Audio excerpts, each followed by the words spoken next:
The Pregnancycare Show is proudly brought to you by Spretonic, Flourish Formula. It's the joy of every couple or mother to have a healthy and strong baby. But sometimes, with uncertain and unknown reasons, some babies are born with defects or abnormalities. Birth defect is a problem that happens while a baby is developing in the mother's uterus, and this occurs mostly during the first trimester or the early formative stage of life. Birth defects, also called congenital anomalies. This could be physical or functional to how the body works. But how can I prevent birth defects, and what should I avoid, and how do I deal with a child with a defect? It's not a wish or joy of any couple or mother to have a child with defects or disabilities, but for unknown reasons and causes, such children are born. Birth defects, also known as congenital abnormalities, are conditions that occur during the early formative stage of life in the uterus during pregnancy. On today's episode, we'll be looking at birth defects. My name is Dede, and the show is the Pregnancycare Show. The show is brought to you by Flourish and Spretonic and supported by Cerelac.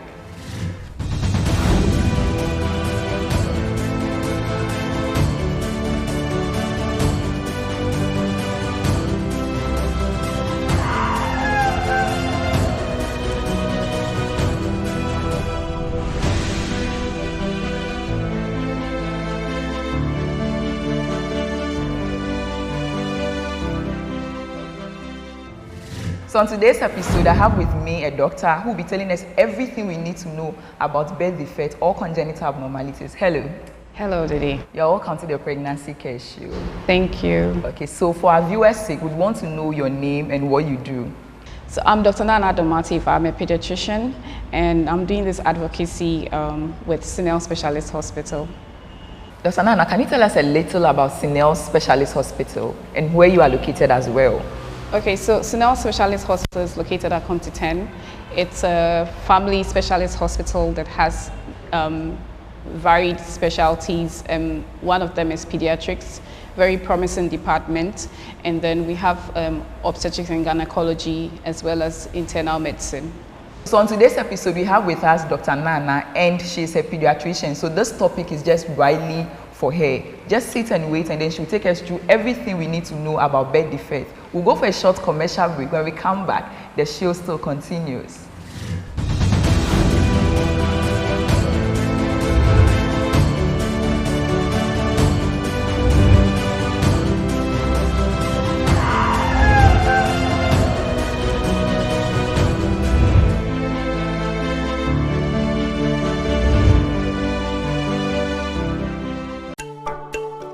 In the first 2 years, your baby will experience amazing growth in so many ways.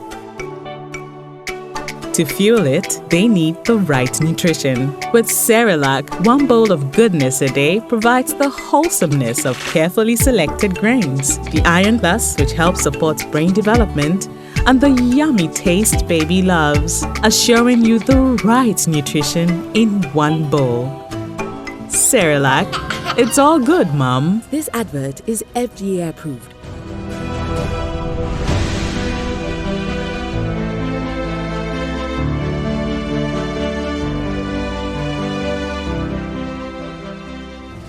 Welcome back. If you just joined us, it's still the Pregnancycare Show, and we are looking at birth defects. So Dr. Nana, when we talk of birth defects, what are they? Okay, thank you. So like Dede briefly said, birth defects are usually series of abnormalities that would occur in the infant during the course of pregnancy. It falls in a lot of categories. So we talk about congenital anomalies, we'll talk about congenital malformations. These are a few under the umbrella of birth defects. Okay, so how do you diagnose this condition? So let's say, per the description, we're saying that it occurs during the early formative stage of life. So could you detect it during pregnancy, or is mostly after baby is out? I mean, the good thing is that yes, it can be detected during pregnancy. So usually between the conception to about 13 weeks is what we term as the first trimester of pregnancy. And that is when formation of most of the organs and things actually fully happen. So within that course, you'd have most of these congenital defects happening, and therefore ultrasound is a very good non-invasive method that can be used to detect abnormalities. Now with the ultrasound, in the late first trimester to the second trimester up to 22 weeks of pregnancy, the purpose of the ultrasound for any pregnant woman is actually to detect these birth defects, and it can do that up to about 50%. Okay, so how common are birth defects? I would say that birth defects are uncommon, but the prevalence depends on which region. For example, in sub-Saharan Africa, some countries would have it more than others, and because these defects are associated with more of the middle and low-income countries, because of economic and lifestyle and whatnot. Okay. So what are the common causes of birth defects? Okay, so with the common causes of birth defects, I would say that they are multifactorial. A lot of issues come in. First is genetics. Okay. Genetics during the early formation. So you find that there's a woman who has gotten pregnant and had several miscarriages. Most of them can be related to genetic causes during the formation of the fetus. And then you can also have what we call drugs that we term as teratogens that are harmful to the fetus during formation. And then we can also have infections, certain infections in the mother, certain chronic diseases like diabetes and hypertension that may be in the mother as well. So these are some of the few causes of the birth defects. So when you talk of infections, could you give us any type of infection or anything, or just general infections? So the commonest infections that you would come across are sexually transmitted infections. I would say syphilis, HIV are some of the few. There are more, but some of the few ones. Even things like rubella, we term as German measles, can also lead to congenital defects, but these are just a few of them. Okay. So if I should get you well from what you said, especially with the infections, so would you advise that maybe if I'm preparing to get pregnant or have a child, if I have any of these infections, I should treat it before getting pregnant? Is that what you mean?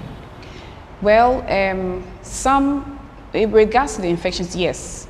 I mean, to reduce that in relation to birth defects, that's why there are so many screening tests for pregnant women. So if it's a pregnant woman starts to go for antenatal, some of these things may be picked up and something will be done about it. Okay. Yes. So with the scan, so let's say I walk in to do an early scan for early detection, and then it detected that my unborn baby has a defect or an abnormality. What then do you do as a doctor? What do you tell me? What's the best advice for me?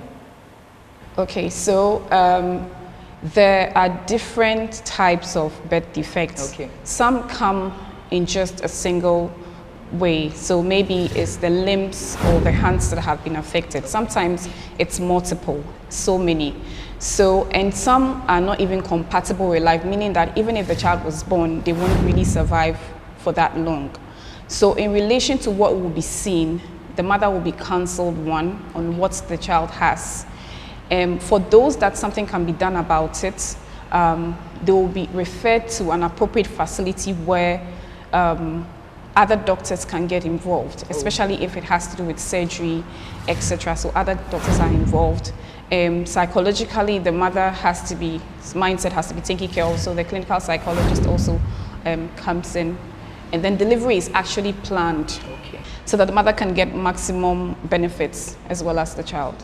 What are the most common birth defects we have in Ghana? All right, so because of paucity of data, most of the time collecting all these things, knowing all these things are a bit difficult, but I know for a fact that some research has been done in sub-Saharan Africa, and the most common ones would be musculoskeletal. That means deformities of the hands, cleft lip and palate. Then we have what we call the neural tube defects. That's defects of the spinal cord and its structures. Those are some of the few ones.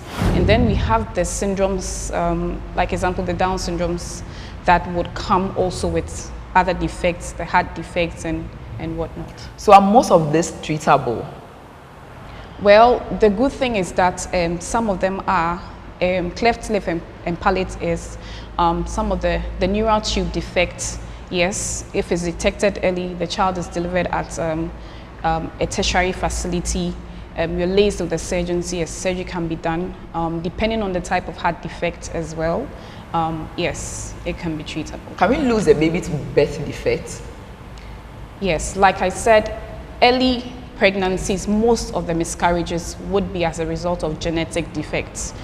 Now, depending on the severity, the baby might even die in the womb, and some might die as soon as they actually are delivered.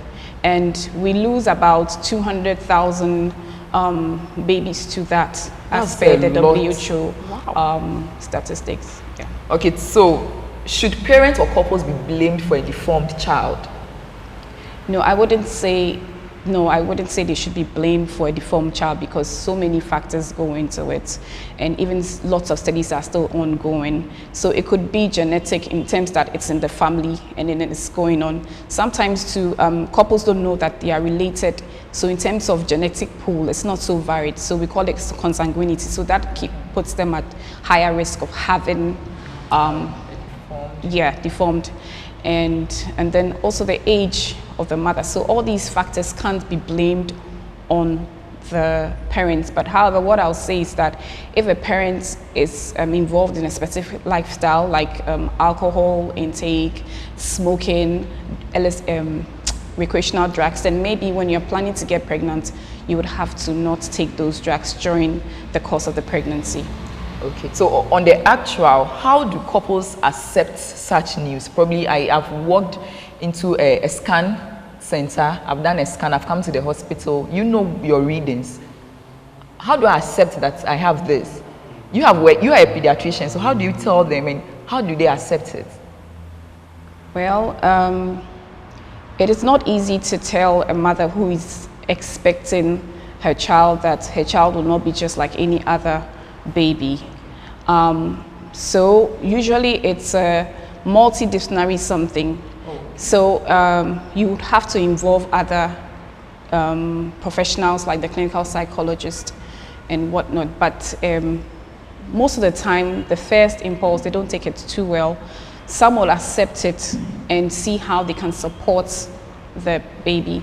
But we've had unfortunate instances where after delivery, the parents have abandoned the babies, yes. So such babies, what do you do with them? Well, such babies are taken care of until social services takes up and then figures out a home for them. Okay, so with the social services, what is the mode of treatment when it comes to costs for treating some of these birth defects? What have been put in place for such treatments? There are certain organizations, especially with the cleft lip palate operation. Smile is doing a lot of work in terms of helping all that repair. The heart, the National Cardiothoracic Center in Kolebu also has some sort of funds to support, not to support the babies who need the heart surgeries and whatnot. And then also, depending on what the problem is, it might be too expensive or not too expensive to take care of. Okay, so what is the impact of this condition on a family, a parent, even the child? Well, it does create a lot of impacts because sometimes it can even break up families, and there can be blame games if the counseling is not well done and they don't understand each other. Financial implications too, because some of these children may need more special care and frequent medical attention. So those are some of the things. And then of course, when it comes to taking this child into society after you've had that baby, the social stigma as well has a lot of impact. So it creates a lot of emotional pressure, financial pressure and whatnot. Oh, okay. So there shouldn't be a blame game. Two families having these issues or difficulties, try to be nice to them. Let's go for a short commercial break. When we come back, we'll hit the street to find out what our viewers have for us.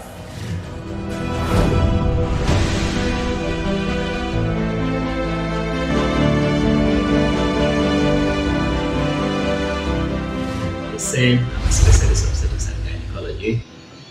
We'll be having a special edition of our Pregnancycare show in commemoration of the Mother's Day. And this event is going to take place at St. Francis of Assisi Anglican Church at Mount Proby. It's going to be on the 28th of April 2022, and at 5 p.m. So we'll be discussing on pregnancy, childbirth, and any other complications related to pregnancy. And if you have any questions concerning health-related matters concerning women too, will also be addressed. So you're all invited for this special edition of the Pregnancycare show, and the event is going to be very, very instrumental, especially for you to understand aspects of pregnancy and childbirth. So you're all invited. Thank you.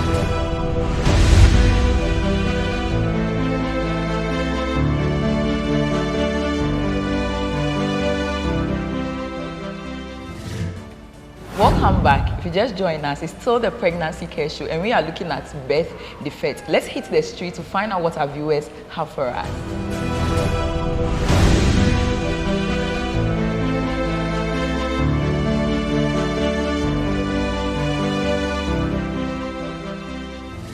Hello, please, my name is Precious. I'm speaking from Kaswa. I want to ask the doctor that if a woman had a child with a defect before, is it possible to reoccur in another child? I want to find out from the doctor if a scan can be done on a pregnant woman to find out if there may be any deformity on the child. Your friend me Florence Boache. Make us say free down to my market. Me person me bisa doctor say nkla na ye wo ma ya no mudi dem ne edem die ni ti make o so forever and I say ye to me cure.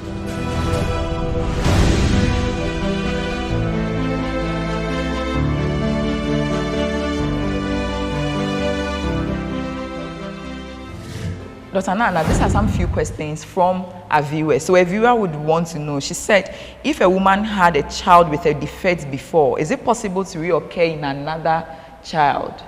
Yes, it is possible to occur in another child. The risk goes higher. So for that, and once you've had that, then you should see a specialist, an OBGYN, when you get pregnant or before you get pregnant, and then as soon as you realize that you're pregnant, you should contact. There are also now genetic studies going on that would be run on both the father and the mother to find out the probability that your next child would have such defects or not. Okay. So our next viewer is also asking, at the reproductive stage of life, can one do a scan to show that she might have a defect child? If I get the question, was you are asking if maybe during your reproductive years of life, if there is any scan available that maybe I can walk in to do to see if later in the future, if I have a child, or maybe I'm predisposed to having a defective child. Well, I wouldn't say a scan, but genetic studies can be able to tell you. So for example, if you had any history of that in your family, and you want to find out, then they can run genetic studies and find out the probability of you having such offsprings in the future. So not scan, but more of genetic studies. Okay. Our last viewer is asking, do some children live with these deformities forever? Yes, lifelong deformities, they live with those forever. And we are looking at mental deformities, we're looking at physical, and we can see some of them on the streets. So yes, they do live with them forever. Okay, so you just spoke of mental deformities. Yes. Give us a little on that. Most often, I think when we talk of deformities, we are looking at the physical ones, the limbs, the head or something. So give us a little about the mental deformities. Okay, so let me put it out this way, more of mental retardation. So it's like in the course of the development, certain things in the brain didn't develop well. So these children have problems with studies, learning, social interactions and whatnot. And so that kind of affects their lifestyle. even as adults. So all those are deformities, not just the physical yes, ones we all those sometimes come with the deformities. Okay. So I hope our questions have been answered. So Dr. Nana, what can someone do or couples do to prevent birth deformities? Okay, so I'm excited that she asked me this question because there's a lot that can be done. The most recommended thing is that any woman of reproductive age should make sure that at least they have folic acid as a supplementation to their diet. And this really helps to reduce one of the commonest, that's the neural tube defects. If you are planning to get pregnant, at least you should have folic acid supplementation a month before you start to try. And when conception takes place, you should continue to take the folic acid 1 to 2 months in the first months of pregnancy. And then I would like to say that for married couples, if you plan to get pregnant, you can start, there's nothing wrong with going to see a doctor and tell them that you plan to get pregnant. They might sometimes run certain labs, especially if the woman has certain diseases already like diabetes and hypertension, to help reduce the risk of these defects. Women are advocates that you can start taking prenatal pills and make sure that you plan your pregnancies. In most of your talks, you're like women.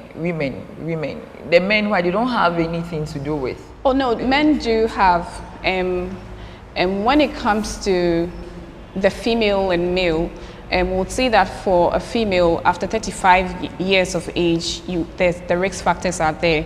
For males, will be about 45 years and above, the risk factors too are there. So yes, the males also, but most of the time, it's more of on the female side than on the male. But yes, the age factor becomes a risk also in the male. Okay, so Dr. Nana, you spoke at length on folic acid. Now I realize that most ladies are taking folic acid. She's not planning to get pregnant, but she's already taking folic acid. Too much of folic acid. How is that? Well, the dose for folic acid is 400 micrograms. So I don't think there's anything like too much of folic acid. So it's actually good that most young ladies are doing it. That means that we're going to have less of some of the birth defects. Okay, so do we have any food as well, or drugs, any other drugs that could actually cause birth defects? If there is any, maybe you could let our viewers know. Well, yes. Sometimes the mother herself, because of the disease that she may have, may be taking certain drugs that may affect the fetus and cause defects. Their herbal medications are some two drugs that can also lead to birth defects as well. Chemicals like pesticides, so sometimes depending on your occupation, it could also predispose you to having these birth defects. So these are a few of the drugs. And then with pregnancy itself, most drugs are put into certain categories. Oh, okay. So it's always advised that before you take any drug while pregnant, you should actually consult your doctor, especially in the early stages of pregnancy, to make sure that it's not going to cause any problems for the forming baby. Yes. So Dr. Nana, birth defect and religion. That's a very dicey area because we are really a religious people, especially like when we're talking about Ghana, and sometimes we relate some of these things to the spiritual aspects. I think we'll get there. We have to do more of advocacy. The prayer and everything is good, but then scientifically there are actually reasons why these things are happening. So I think we have to do more of advocacy in that area. Birth defect and stigma. That's a very also very interesting place because the stigma is real. You come home with a child with a deformity. Sometimes the mother is ostracized, and because of that, it becomes very hard for even her to cater for this child. So I advocate that society is a bit more lenient with mothers or families who have such babies because it's no fault of theirs. Support them as much as they can to help bring up these children. Yes. Before we go for our next break, I want you to look into the camera and then give a little advice to the male partners, because there are situations where couples got pregnant, they gave birth, baby is deformed, and the father has left or abandoned the mother to the baby. A lot of it happens. I've seen it on news, on lots of places. So what advice would you give to males on this topic? They shouldn't abandon the women. It's not their fault. So look straight into the camera. Tell them something. I want to say that when it comes to childbearing, like the saying goes, takes two to tango.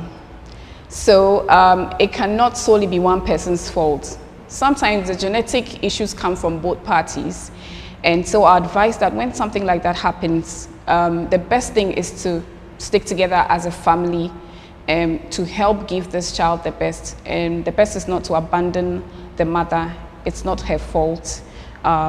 So the best, so I'm advocating that fathers should also give their best support to the woman, as well as protect the woman and the child, even from the harshness that the society might present when they go back home. Okay, so that was a nice one. Thank you. So the best is not to abandon the child to the mother. We'll go for a short commercial break.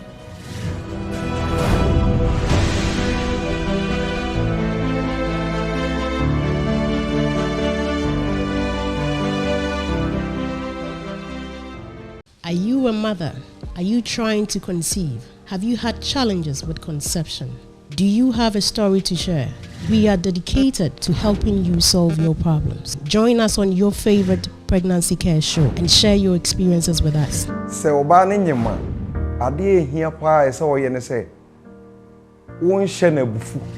In my first pregnancy, I expected that my body would go through some changes. Yes, and then at the end of the changes, I was expecting to deliver a baby safely.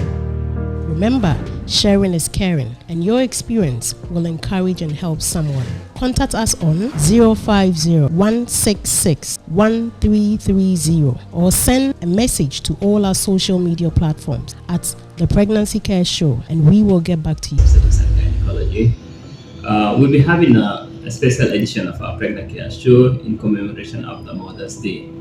And this event is going to take place at St. Francis of Assisi Anglican Church at Mount Probe. It's going to be on the 28th of April 2022,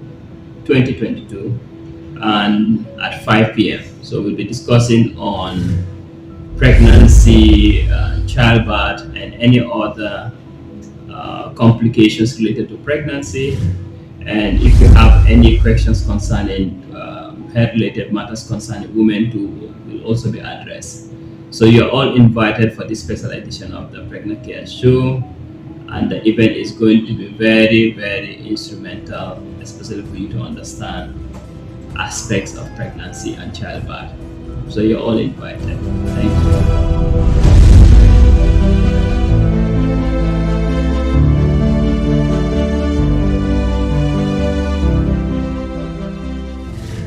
Welcome back.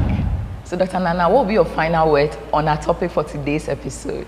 Okay, so my final word is that some of these birth defects are preventable simply by, like I said, fortifying your diet with supplements like folic acid, iodine. If you plan to get pregnant, please, both couples should try and see a doctor. If you're a couple that have tried and haven't miscarriages, don't take that for granted. Do seek medical help in planning your next pregnancy, and also to pick up early problems that may be related to the miscarriages. There are so many tests, so many avenues, scans available. Do invest in that. Do take advantage of that so that you can avoid some of these hurdles of birth defects that are unexpected. Thank you so much for coming on our show. Team Pregnancycare, we are grateful for having you. We are looking forward more to have you on the show. Thank you so much, Dede. I'm also very privileged to have the opportunity to help in this advocacy. Thank you very much. Thank you for watching today's episode. On today's episode, we were looking at birth defect, and we've learned a lot on birth defect. So if you are planning as a couple or as an individual planning to have a child, make sure you speak to your doctor, find out all the necessary requirements or the screenings and labs you can do before getting pregnant. There are lots of genetic scans or counseling you can also take before getting pregnant. When you are pregnant, be mindful of what you take in, what you drink, and what you eat. You cannot just eat anything. Speak to your doctor as and when, speak to your midwife as and when. The good thing about it is most of these defects are treatable, so go to the right source and get help. Women should not be blamed for birth defect. The show was brought to you by Floradish and Spetonic and supported by Cerelac. If you have any questions, you have any comments, leave them on all our social media platforms. Keep subscribing to our YouTube channel at The Pregnancycare Show. You can send in your comments to my IG page as well at @dede_gau. Thank you for watching this week's episode. See you next week.